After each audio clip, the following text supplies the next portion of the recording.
Hello, everyone, and welcome. We are really grateful to be able to connect with all of you today in this virtual way. So I'm just going to let this slide and a few words introduce the team of presenters that we have with us today. There are four of us who will be sharing this presentation with you: myself, Regina Iodate, Aislinn Rookwood, Hannah Butler-Robbins, and Mariah Abney. So each of us will be sharing a little bit about our kind of academic story to give us a bit of street cred to be able to speak on this topic of success at four-year institutions. So I'll start. This is Gina again, and just share a bit about kind of where I've studied and where I've been and what's brought me to where I am today.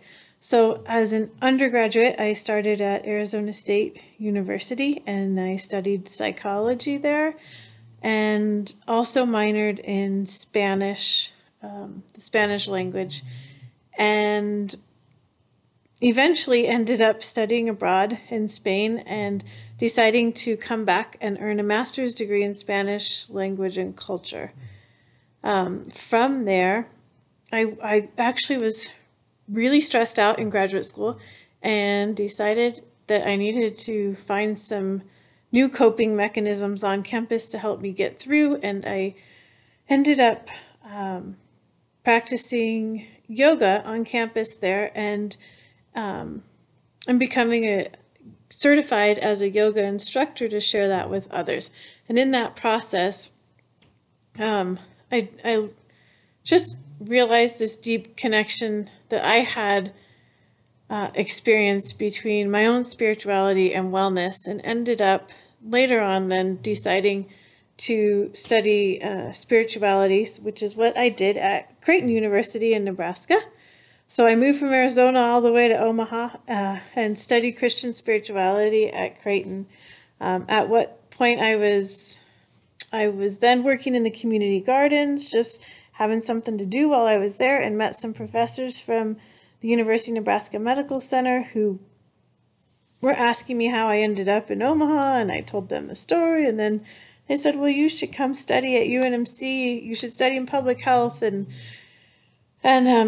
eventually that's what I ended up doing. So I studied preventive and societal medicine in the College of Public Health at UNMC and earned my PhD or doctoral degree from UNMC.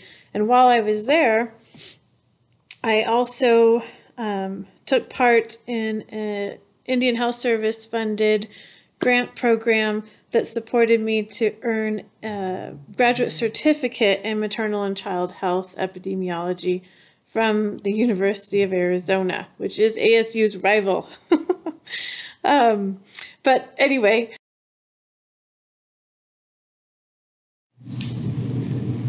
Hi everyone, this is Aislinn Rookwood, and I wanted to first kind of share where I'm from. I think it's really important when we're thinking of who we are and what we want to be and what we would like to do in the future to kind of reflect on where we're from and how that shapes a lot of what we do and who we are. So first I want to go over the image in the bottom right hand corner. This is an image of Sunny Slope. Sunny Slope is a community that's centrally located in the Phoenix metropolitan area.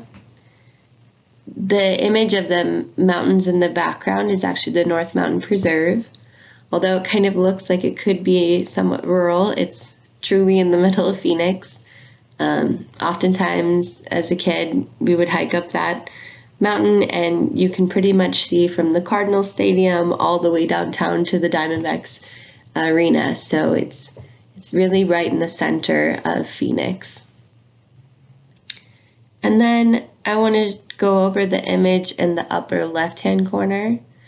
This image is overlooking Polson Bay in Polson, Montana, which is on the Flathead Reservation, which is a reservation for the Confederated Salish and Kootenai tribes.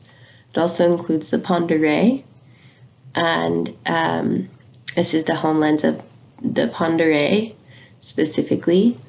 And really what these two images are is pretty much all of my childhood. So I spent as a child going to elementary school and middle school in Phoenix, and then moved to Montana in high school, and really kind of went in between both over the summers. So during my early childhood, would spend lots of time in the summers in Montana, and then in high school would kind of do the opposite and visit my parent that lived in Phoenix during the summers. So next I have some images of colleges and universities that I've attended. And the first here that I'll go over is in the bottom left-hand corner. It's Montana State. So right out of graduating from Polson High School, I attended Montana State University and had the very traditional college experience. I lived in the dorms and didn't feel like I was quite as successful as I would have hoped. I had some pretty high expectations for myself, and as a first-generation college student, I just didn't do very well.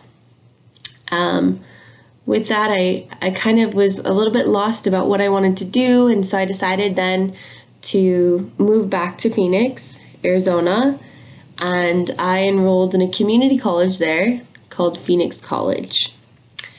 And so I was much more successful academically, and I think also emotionally and mentally at Phoenix College. I ended up staying there to get my associates in science and general biology, to then transfer on to the University of Arizona. Really, the biggest thing with Phoenix College for me was it was a pivotal moment in my academic journey.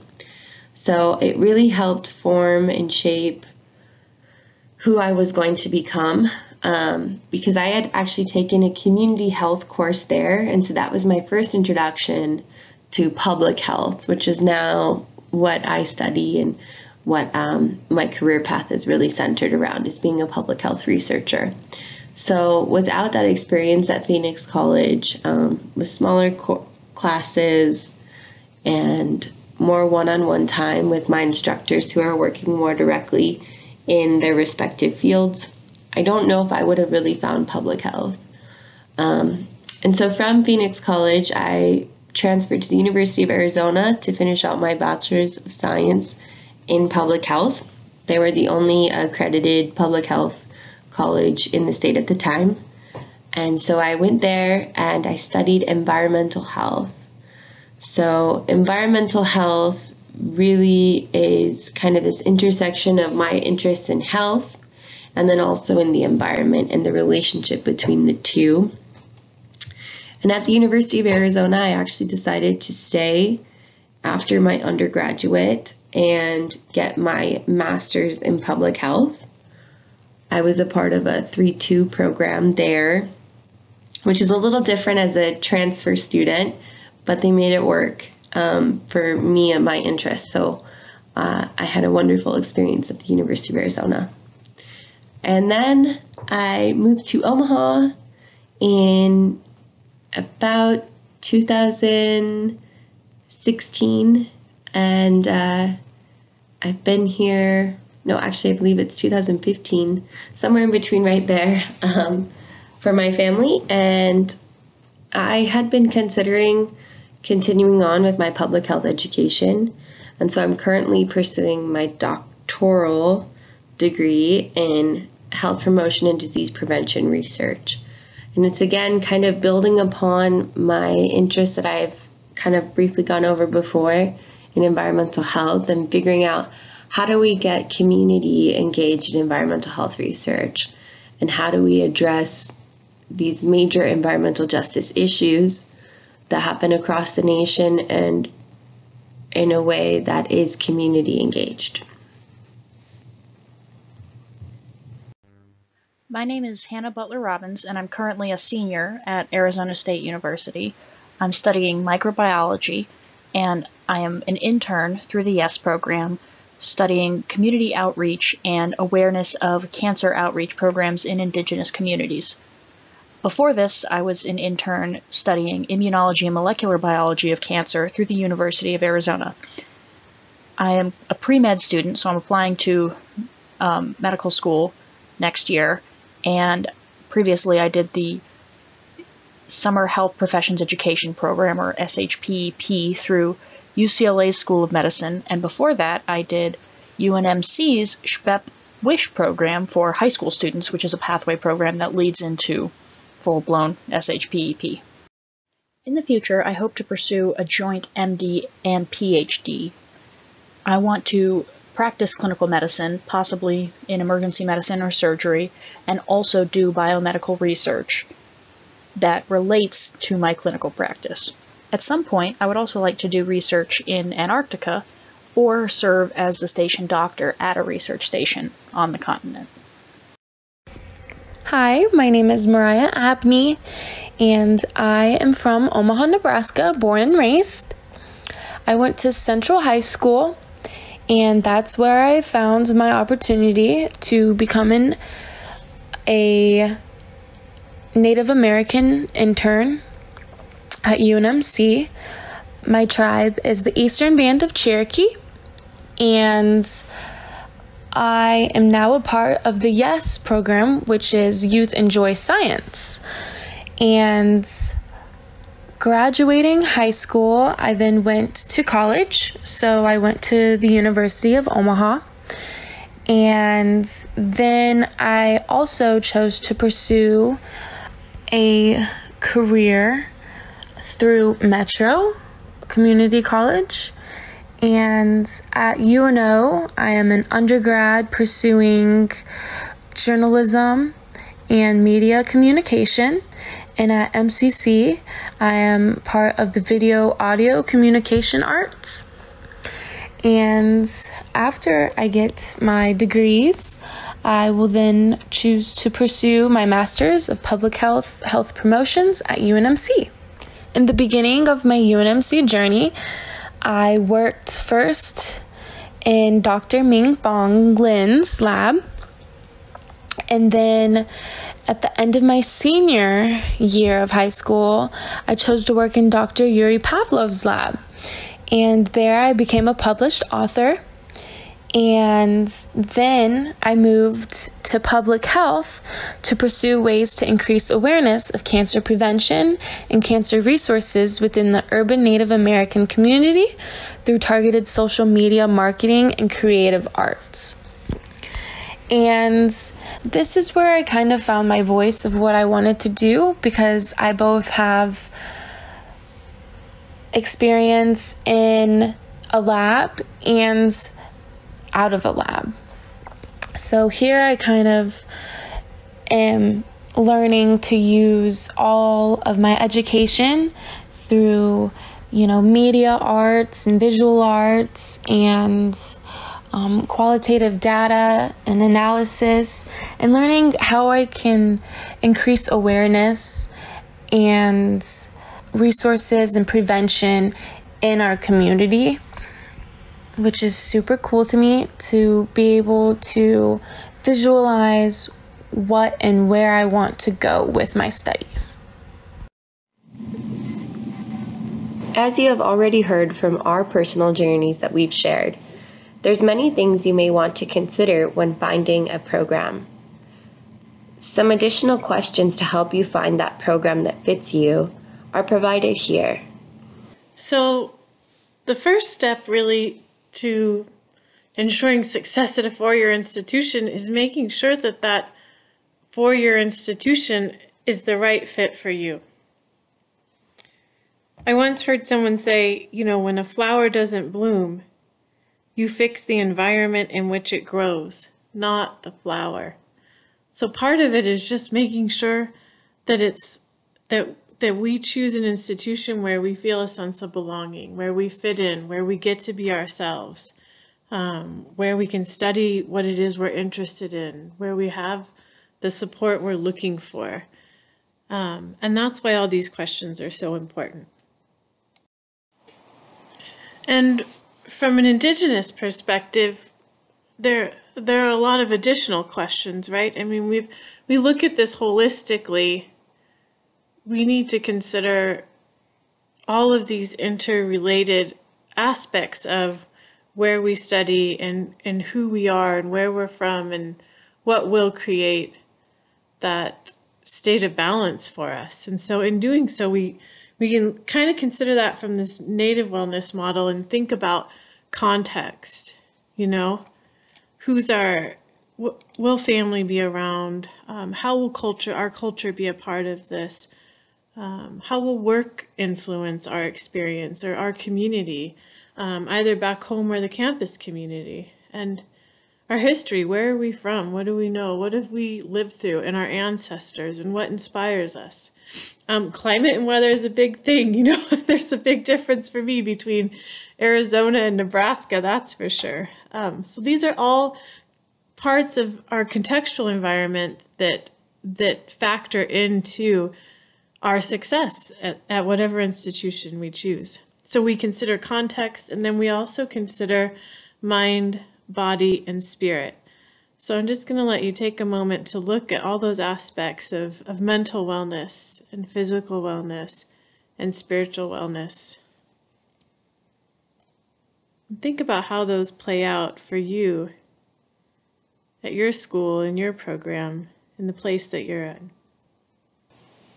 And last year, Aislinn and I were really fortunate to be able to work with this really diverse and awesome group of researchers at UNMC who worked with us to look into 3 different groups which we refer to as underrepresented minorities in academia, and investigate what are the barriers or the challenges that students face, and what are those facilitators or supports that help students in their pursuit of health professions careers. So we worked with 3 different communities, and all of these in Nebraska, but one was the Latino community, and then the urban African American community, and urban and rural Native American communities. And as part of this study, we conducted 2 different talking circles with Native students, one group of students that was studying at a tribal college on the res, and then another group of students that was studying in an urban state university in the city. And we asked them questions about barriers and facilitators to their academic career. And then we recorded all of their responses and analyzed those and came up with a list of emergent themes or kind of patterns, things that we saw that these 2 groups of students had in common, that help us understand what are those common challenges and what are those things that actually support us in success in pursuing our educational careers. And here's what we found. So the 4 themes that you see in red are the barriers or challenges that students shared with us about their lived experience of pursuing a health professions career, their experience of academia or 4-year institutions, but specific to health professions. And then what you see in green is a list of 4 emergent themes or commonalities that we found among students in what supported them. What were these facilitators to their pursuit of a health professions career? So we're going to talk a little bit more about each one of these in detail as we move forward. So when we combined that with everything that we learned from the Latino community and the urban African American community students, we found these overarching themes or patterns among all 3 groups. So we have a list of barriers that were common to all students and a list of facilitators that were common to all students across all three groups. And what we're going to focus on today is strength-based. So we're going to talk through what are those facilitators, what are those supports that really help us to be successful in our academic pursuits. So one of the facilitators that was identified in the previous slide by Regina was early preparation. So one thing we consider when we're thinking of early preparation is what coursework we're taking or what coursework we plan to take. So here I've provided an example of what that may look like and considerations you may make if you're interested in pursuing a health profession and or graduate program in health research. So generally speaking, a lot of health profession programs or graduate programs in health research would require that a student takes biology, chemistry, including possibly higher level chemistry courses such as organic chemistry, physics, mathematics. This could generally be through calculus or statistics courses. On top of that, there may be some additional courses that would just help you be more prepared for that transition into a graduate or professional program in health. Some of these courses may be biochemistry, cellular physiology or biology, genetics, molecular biology, or an opportunity to gain some research experience, whether it be through a credit course or possibly by pursuing an internship opportunity, either paid or volunteer. Another important thing to take away from thinking through early preparation is school is also your opportunity to explore more what interests you, which is also a worthwhile and valuable experience for you.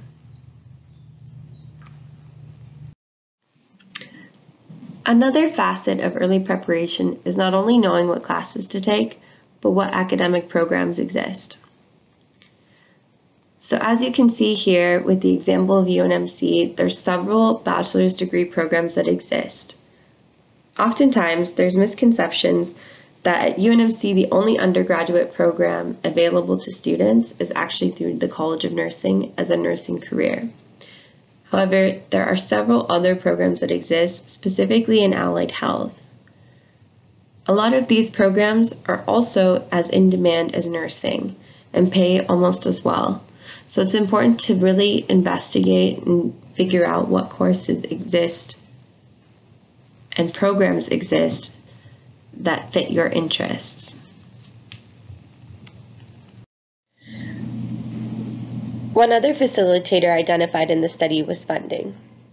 So here we've provided an example of a source of funding that could be used to help accelerate your academic career. This program is known as the Nebraska Promise Program. And the Nebraska Promise Program covers undergraduate tuition in the University of Nebraska system, which includes University of Nebraska-Kearney, University of Nebraska-Lincoln, University of Nebraska Medical Center, and University of Nebraska at Omaha. It also includes some two-year technical colleges.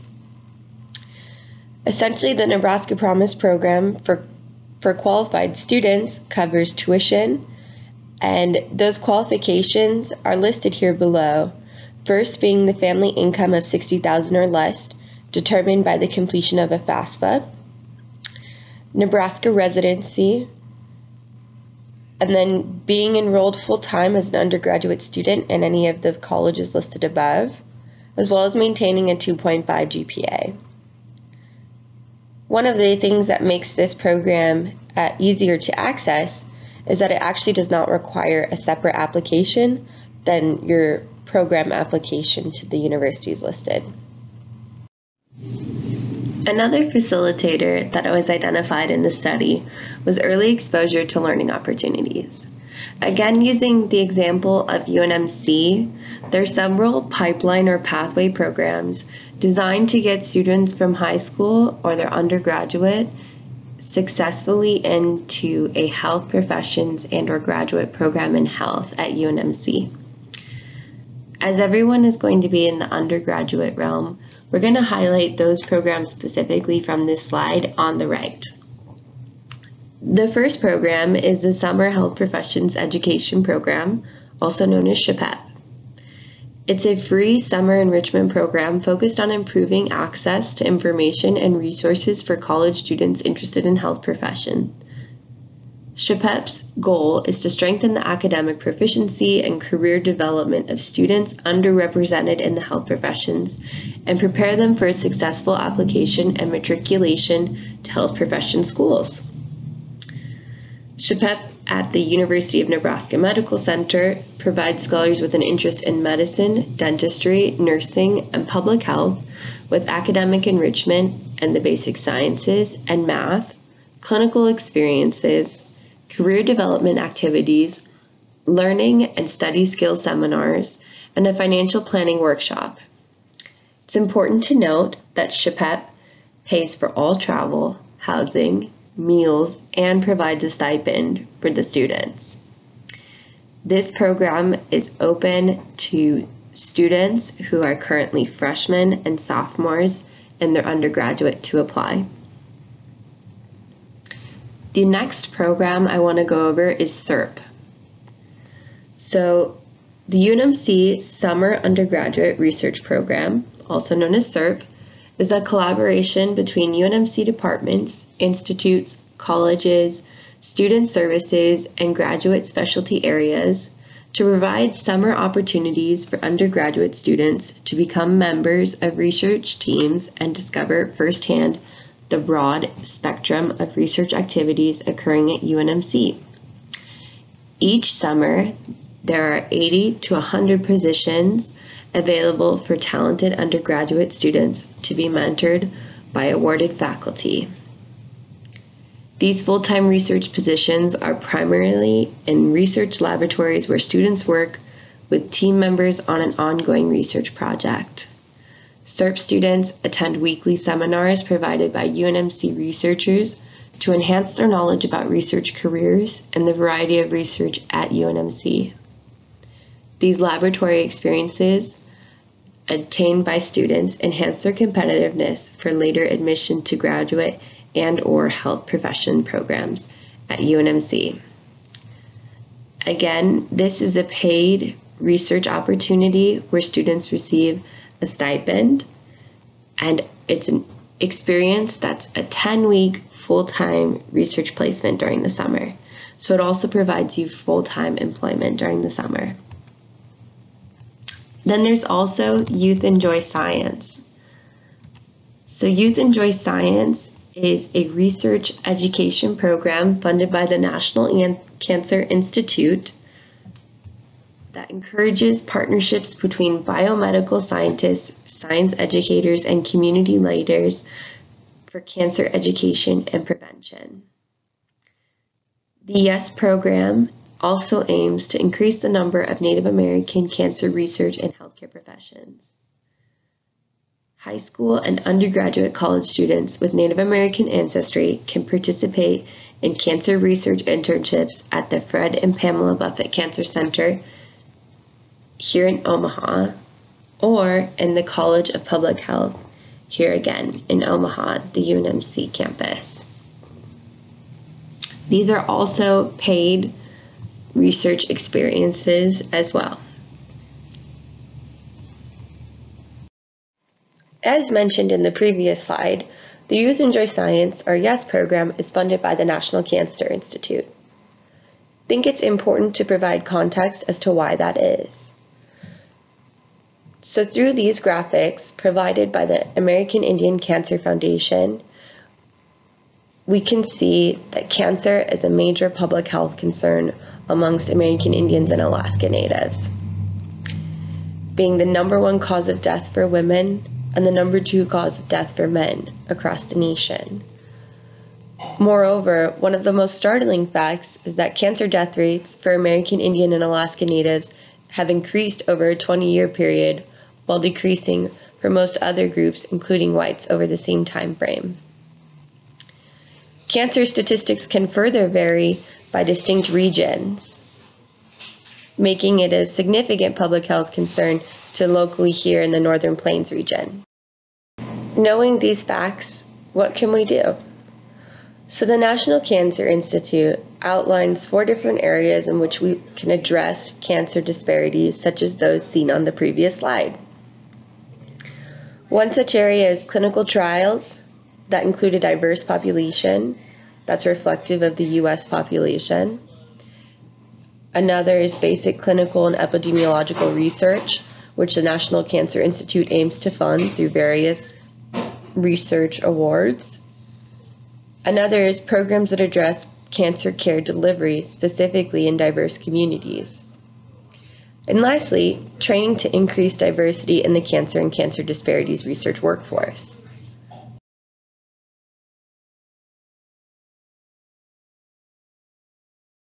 This is specifically where the Youth Enjoy Science, or YES program, comes in. Funded by the National Cancer Institute through a Research Education Award, also known as an R25, we've aimed to work specifically with American Indian and Alaska Native students to support them in pursuing cancer research careers to address these cancer disparities through various programming. So one of those pathways programs that Aislinn just mentioned is the YES program, which stands for Youth Enjoy Science. And Aislinn and Hannah and Mariah and I, all 4 work with the YES program. So Hannah and Mariah are both cancer research interns at UNMC, and they work closely with Aislinn and I in the YES program. And ultimately, we're working together across departments with different educators, and different educational programs across Omaha, and really nationwide, I should say,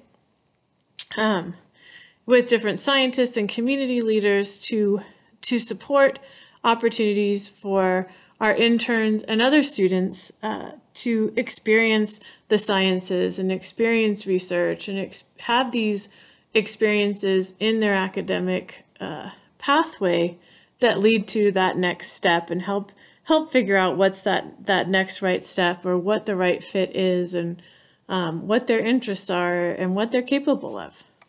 As Regina mentioned in her previous slide, the YES program works with many different organizations to support Native American students.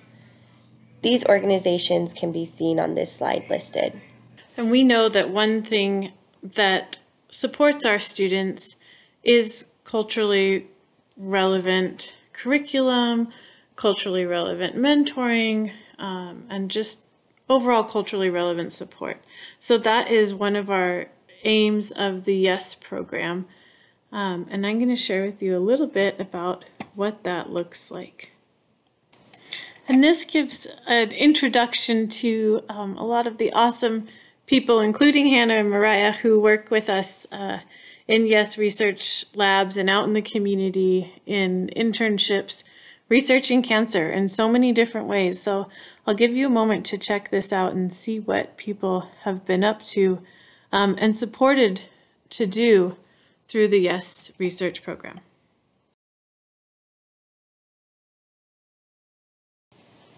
And we have found truly that what makes this work so meaningful and what has kept interns in these positions for a long time, some of them 2 or 3 years even, what makes this sustainable is that cultural relevancy, is that connection to who we are and where we're from and who we're serving, why this work is so important. So I just encourage all of you to consider that and think about those things when you get involved in whatever classwork you're working on, or campus organizations you're working with, or research that you get to be involved in, that we recognize that our culture plays a part in that. And there's so many different ways to honor that, and I just encourage you to look for those opportunities. Motivational mindset is very important to having a balanced health and succeeding in whatever you want to do. And you all have a motivational mindset, otherwise you would not be here. And one of the ways that you can learn to really hone in on your motivational mindset is knowing your why. Why do you pursue what you're pursuing? And once you know why, write it down. Write down 5 reasons why. And read those when you are feeling low, but also know that when you're feeling low, you're strong because you keep going. And then you read your why and you just repeat your whys. And another way to find a motivational mindset is to surround yourself with positivity. And, you're like a sponge. So whatever you're around, it's better to have it be positive, because if you think in positivity, you'll receive more positive things in life, or you'll look at more positive things in life. And another one that I want to say is be present. Be present in the moment and really appreciate the now and enjoy the process. And that goes into being obedient. You have to be obedient to the process and be patient. And those two go along with, being present. And then using your resources is also very important. And you have a lot of resources. So check out your resources and really use them, because that is ideal to success. And it's also about not reinventing the wheel. It's about using, what has already been given to you, and really exercise that. And then lastly is just keep pushing through. And if you know your why and you surround yourself with positivity and people that align with you, that's very important. And if you're present and you're obedient to being present and enjoying the now and knowing that it is a journey and using all of your resources, that is how you can push through. Because there's going to be people surrounding you that are going to help you move forward and, that are going to mentor you and really be there for you. And some extra tips that I have for you are to do daily affirmations. I am doing my best, is a really good one. And there is apps out there that have daily reminders of your affirmation for the day, or ones that you've already done. So that's a very useful app that you can use, or even just journaling and, writing down like what you have to do, what you are doing, your accomplishments. That's important too, because sometimes we forget about everything that we've accomplished in life, and we're just really trying to get to the next thing. But be present, enjoy the now, and know that you're doing your best and that you are accomplishing things. And it's good to know where you're going. That's great too. But really give yourself the authority to really appreciate what you're doing day to day. And lastly is listening to motivational speeches, audibles, like podcasts, and, reading books that, are very powerful, self-worth books, writings, mentorings, all of that good stuff. And if you need any advice for how to journal, or an app for your daily affirmations or motivational speeches, I have tons of them. So my email is at the end, and at the bottom of this slide. If you'd like to email me anytime, I'd love to give you some inspirational advice and inspirational, motivational resources. Self-belief, also known as self-efficacy, is a measure of how much you believe that you're able to accomplish the things that you want to accomplish. And it's actually a great predictor of if you will accomplish those things.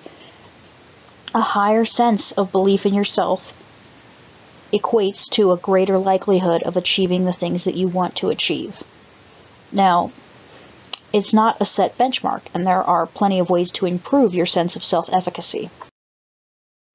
This is a graphic which highlights some ways in which you can improve your sense of self-efficacy, including taking stock of your past successes, setting small goals and really focusing on your achievements when you accomplish them, observing and learning new skills which can make you feel more competent, having a positive circle of influence and allowing yourself to be influenced by people you trust, developing a sense of self-awareness about your well-being and your progress, and practicing visualizing yourself accomplishing your goals, which will make it feel more real and doable. Another thing that's really important is vicariously observing people that you identify with accomplishing those goals, which is why representation of Indigenous people in STEM is such a big deal, because when you find an Indigenous mentor who you can really identify with, culturally, it makes it a lot easier for students to believe that they can achieve those things too. So finding a mentor that you relate to, feel comfortable with, and identify with is a really big stepping stone to achieving the things that you want to achieve. So here's a summary of what we hope we got across today, what we hope you take home with you, and what we hope you can reflect on as you move forward in your career and academic paths. And as much as we would love to have a live question and answer session, that's not really possible through this virtual method, but what we can do is offer our contact information and let you know that both Aislinn and I, and I'm sure Hannah and Mariah, would love to hear from you if you have any questions about anything that you heard today that just sparked more interest or ideas or reflections or thoughts or visions that have come up that you want to share with us. Please don't hesitate to reach out. And if anyone's interested in learning more about the YES program, we've listed the link down there at the bottom of the page as well. And we'd be happy to answer any questions about that too. Thank you so much for spending your time with us today.